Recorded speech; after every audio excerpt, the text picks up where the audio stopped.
O Brasil sofreu uma dura derrota na Organização Mundial do Comércio. A OMC condenou a política industrial brasileira e agora exige que os incentivos fiscais, redução de IPI, etc., que foram adotados já no governo da presidente Dilma Rousseff, sejam abandonados. Pelo menos da forma que foram aplicadas até hoje.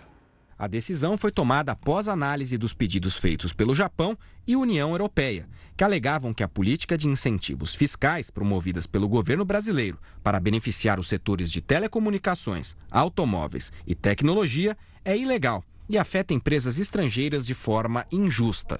O principal foco é o Inovar Alto, mecanismo que garantiu uma redução de impostos para o setor automotivo com fábricas instaladas no país. Durante meses, os juízes da OMC avaliaram as leis brasileiras. A organização considerou que dar incentivos fiscais, por si mesmo, não seria uma violação das regras, mas impor exigências para conceder taxas menores seria ilegal.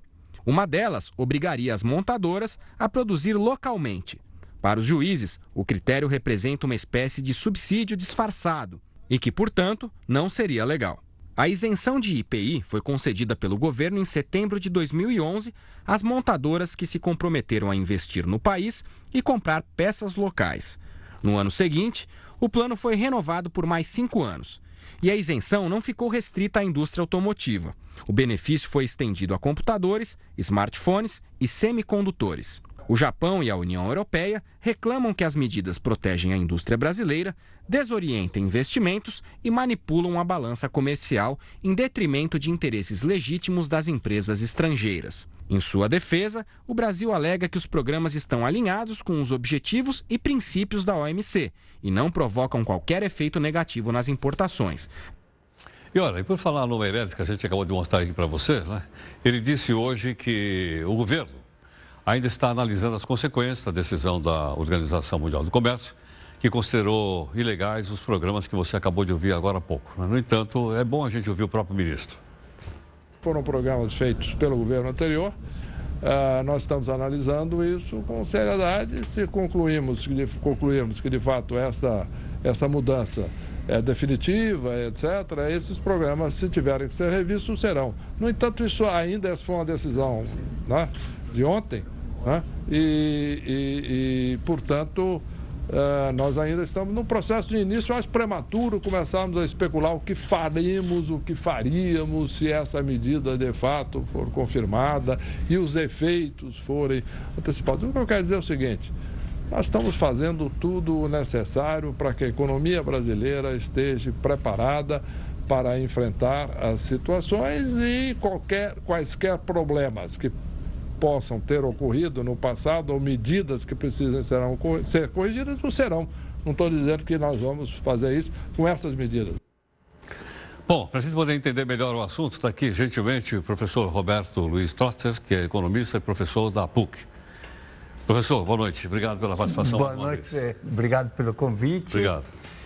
Então, bom, primeiro, assim, 3 coisas. A política industrial brasileira não funciona. Quer dizer, mesmo com todas essas medidas, a indústria, que era 15% do PIB brasileiro, hoje está abaixo de 10%. Quer dizer, a indústria está caindo, e os setores mais dinâmicos, como tecnologia, uma coisa assim, estão caindo mais. Quer dizer, o que está sobrando são indústrias com baixo valor agregado, como mineração, cimento, que tem custo de transporte, mas as outras estão perdendo. E a concepção da indústria brasileira é totalmente anacrônica. A gente está vendo um caso que aconteceu um quarto de século atrás, em 90, quando você abriu a indústria automobilística. Na época, você falou que se você abrisse a indústria ao resto do mundo... Acabava com a indústria nacional. Isso. Bom, o carro da época, ou a moda, era o Opala, não sei se você lembra. Não, eu não me lembro, tá louco? Sabendo do Opala, pô. Eu me lembro da Kombi. Tinha o Versalhes, que punha o mesmo carro que era Passat e Versalhes, né? Bom, abriram a indústria, o Opala, que custava $50 mil, hoje você compra um similar muito melhor por $20 mil, quer dizer, por menos da metade, teve inflação. Você aumentou o número de carros, você melhorou a qualidade deles. Então, você tem que mudar. Quer dizer, você não pode abrir escancaradamente de qualquer jeito, mas você tem que pensar que o mundo está mudando e você tem que se adaptar a esse mundo mudando. Se você protege de maneira errada, o que acontece? Você protege com preço, eles querem desvalorização cambial, juros subsidiado, essa redução de impostos. O que acontece? No curto prazo, você dá um gás para essa indústria sobreviver, mas no médio prazo você continua afundando ela. Agora, Roberto, me explica uma coisa. Os países que entraram com essa reclamação, tem empresas aqui que estão sendo protegidas pelo protecionismo brasileiro. Não é uma contradição? Mas o que acontece? Eles têm que comprar peças mais caras do que eles podem comprar lá fora. Então, o que acontece? A fábrica que está aqui faz o Paraguai. O Paraguai é um grande exportador de café e não precisa plantar café lá para exportar muito café. É verdade. Sabe? Ou a fábrica vai para a Argentina, vai para o Chile. Então, você está tendo... Mas, recentemente, perguntaram para o ministro Serra, que é o ministro das Relações Exteriores, e economista, como você, não é? Isso. E eles, não, que é isso? Não tem protecionismo no Brasil. E logo depois nós fomos condenados. É que a visão de indústria do Brasil, tanto não só na indústria, no setor de serviços, você tem isso, no setor de câmbios, é uma visão anacrônica. É ainda aquela visão de substituição das importações? É aquela? É aquela a visão. mesma? É a mesma visão, voltou. A versão 3.0 da substituição de importações dos anos 60, que fazia sentido. Quer dizer, na época que isso foi muito discutido, nos anos 60, nos anos 50, era importante industrializar, o mundo estava se preparando para a Terceira Guerra Mundial, você tinha que ser autossuficiente, você tinha que montar matriz. Quer dizer, você já saiu desse mundo, você está no mundo que você está se relacionado. Hoje saiu uma imagem no Wall Street Journal e que por causa do Trump também é outro que quer voltar para trás, quer dizer, não é exclusividade do Brasil. E mostrava um banco do carro, falava, essa peça é da França, essa é do Vietnã, só um banco de carro, ia mostrando como todos os componentes. Brasil, eu vou dar só um outro exemplo com vinho, né, que eu gosto muito de vinho, e eu me revoltei porque o vinho vinha com um selinho em cima, né? Por que tem esse selinho no vinho? E aí eu descobri que são os importadores, os produtores de vinho aqui, que queriam dificultar a importação de vinho estrangeiro. Então, obrigavam que viesse aqui, tinha que pôr selo. Quer dizer, o imposto não era caro, mas pôr o selo, abrir as caixas, tudo. Eu me revoltei com isso, né? E qual que é a mentalidade? Eles falavam, não, que os vinhos estrangeiros estão expulsando os brasileiros das estantes.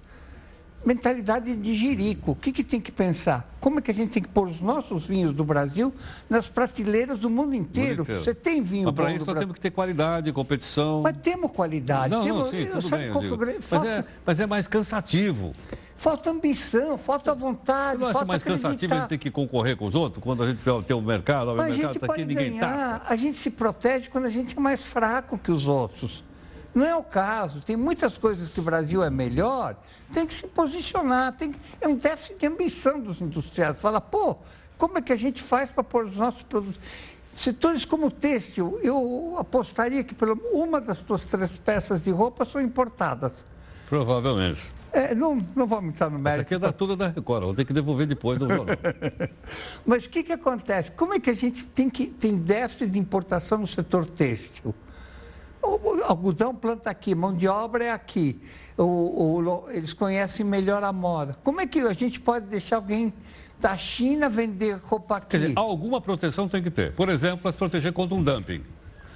Óbvio, né? mas E que alguém lá fora vende por um preço abaixo do custo. Mas pega coisa simples, uma piadinha que eu gosto. Piada de economista sem graça, mas eu acho gozada. Por exemplo, quando eu vou em restaurante, eu peço pimenta. Eles sempre dão tabasco, que eu gosto de tabasco. Mas não tem uma pimenta brasileira? Aí você vai tomar cafezinho. O cafezinho Nespresso é o café daqui que vai até Suíça e volta. Aí outro dia eu vi um absurdo. No Pão de Açúcar tinha café da Colômbia exportado por Portugal. Cacilda. Não, mas está lá no... Mas você já viu no supermercado a quantidade de produto estrangeiro que tem para comprar ou não? Eu acho bom, mas... Não, eu acho bom. O que eu acho ruim é que tem tão pouco produto brasileiro lá fora. Quer dizer, falta, sabe, toma lá da cá, né?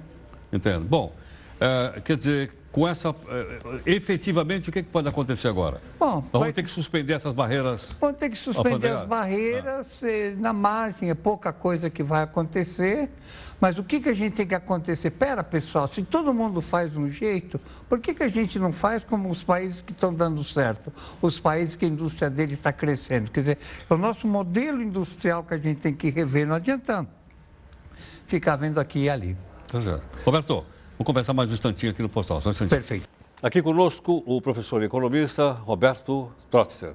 Roberto, eu queria te perguntar o seguinte, em relação ao Trump. É possível fazer o processo de globalização voltar para trás? Sim, sim. O Brexit, por exemplo, na Inglaterra, que a Inglaterra queria sair da União Europeia, ela saiu, a maioria votou contra, e o que aconteceu? Na prática, vão sair, mas as projeções de crescimento da Inglaterra estão caindo.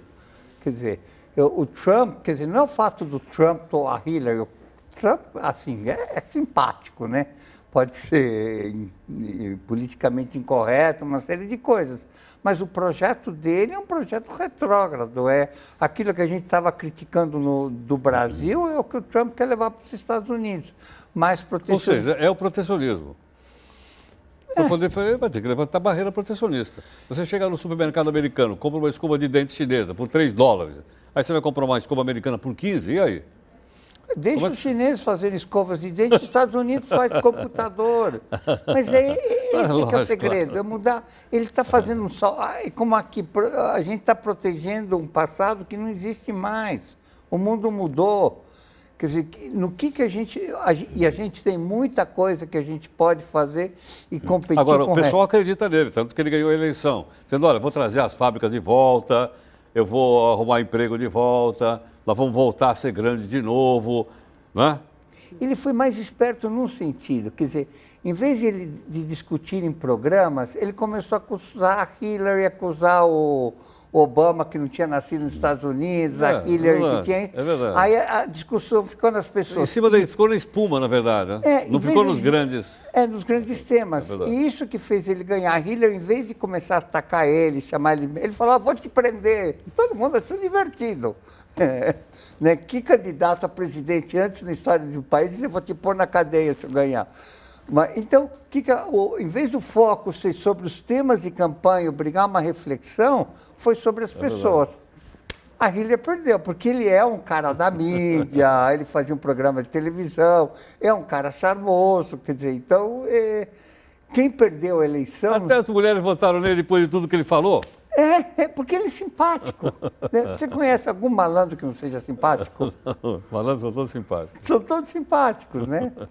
Roberto, obrigado, viu? Obrigado eu. Obrigado pela gentileza mais Obrigado uma vez. pela convite. Muito obrigado.